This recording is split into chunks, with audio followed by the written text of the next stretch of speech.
అయితే ఇన్‌స్టాగ్రామ్‌లో ఏ అబ్బాయిని చూసినా, అమ్మాయిని చూసినా వెయిట్ ట్రైనింగ్ చేయండి, వెయిట్ ట్రైనింగ్ చేయండి అని చెప్తుంటారు. నా వీడియోస్ కూడా వెయిట్ ట్రైనింగ్ చేయండి మంచిది అని అంటే అసలు ఏందిరా నాయన ఈడు మొత్తుకునేది? ఎందుకురా ఊకే మా వెంబడి తగులుతుండు? దాని వెనక రీజన్ ఏంది అన్నది నేను మీకు ఈరోజు చెప్తాను. అసలు దాని బెనిఫిట్స్ ఏముంటాయా? అది ఎంతసేపు చేయాలి? దాని గురించి అంతా మాట్లాడదాం మనం ఈరోజు నడవండి. జర అద్దాల మీద ఫోకస్ చేశారు.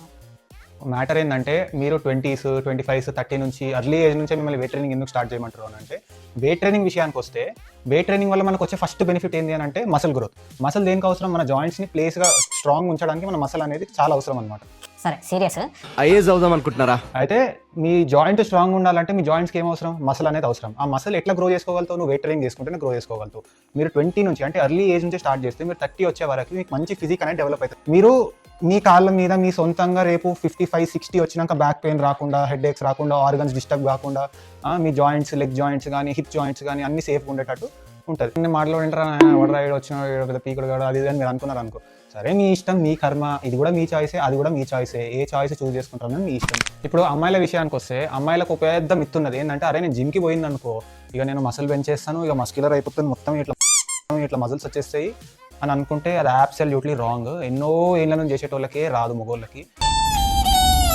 సో మీరు దాని గురించి టెన్షన్ పడాల్సిన అవసరం లేదు. ఈ మిత్ అనేది ఫస్ట్ మైండ్లో తీసేసేయండి. కొన్ని ఎక్సెప్షన్స్ అమ్మాయిలకు ఏముంటుంది అని అంటే పీరియడ్స్ వల్ల వాళ్ళు కొన్నిసార్లు ట్రైనింగ్ అటెండ్ చేయలేకపోతారు, లేకపోతే పీరియడ్స్ వల్ల వాళ్ళు కొన్ని డైట్స్ ఫాలో కాలేకపోతారు. సో అట్లాంటి ఎక్సెప్షనల్ కేసెస్లలో absolutely there is no reason that మీరు ట్రైనింగ్ వెళ్ళాలి, కంపల్సరీ వెళ్ళాలి అన్న టైం పెట్టుకోకండి. సో రిలాక్స్ ఆ టైంలో. ఇప్పుడు అబ్బాయిల విషయానికి వస్తే అరే అమ్మాయిలకు మంచిగా చెప్పిన, మీకు మాత్రం అట్లా ఉండదు చెప్తున్నా నేను. మనిషి మర్యాద ఇచ్చుకోవద్దు.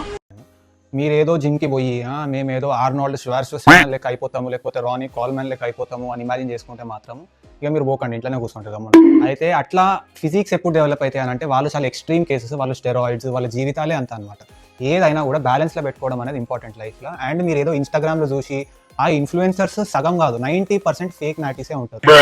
సో దాని గురించి నేను అట్లా అయిపోతానేమో అన్న ఇమాజినేషన్లో కూడా ఉండకండి. అట్లా కావడం ఇంపాసిబుల్, అర్థమైందా? మీరు అన్లెస్ మీ బాడీని ఖరాబ్ చేసుకొని స్టెరాయిడ్స్ తీసుకొని ఇట్లా చేసుకుంటే కానీ అట్లాంటి బాడీస్ మాత్రం రెడీ కావు మీకు.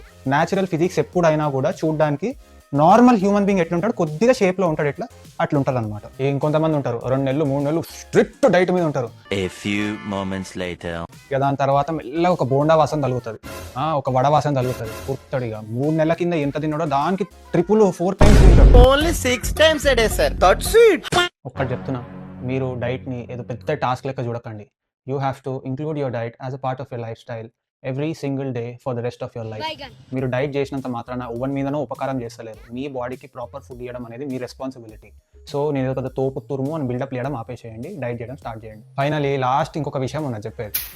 చాలా మంది ఏం చేస్తారంటే అరే రేపటి నుంచి పోతా, లేకపోతే అరే మండే నుంచి పోతా,